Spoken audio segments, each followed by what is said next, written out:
रूपांते जगतोस्य जगन्मये महाविद्या महामाया महामेधा महास्मृति भगवती महादेवी महेश्वरी प्रकृति स्वजर्वस्य गुणत्रय विभाविनी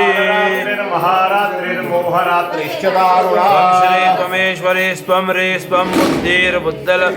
दक्षिणा तुष्टित्वं शान्ति क्षान्तिरेव खड्गिने शूलने घोरा गदने चक्रणे तथा सौम्या सौम्यतरा शेष सौम्ये बृहस्पति सुंदरी परमात्मेव परमेश्वरे यत् वस्तु सतसत्वाखिलात्मिके सर्वस्य या शक्ति सा त्वं किं स्तूयसे तया जगत्स्रष्टा जगत्पात्यज्यो जगत् विनितरावशं नीत कस्त्वां स्तोतु महेश्वरः विष्णु शरीर ग्रहण महमेशान एव च यतो तस्त्वां कस्तोतुं शक्तिमान् सात्वमित्थं प्रभावैश्वैरुदार्यै दैवी संस्थितादर्शावसुरौ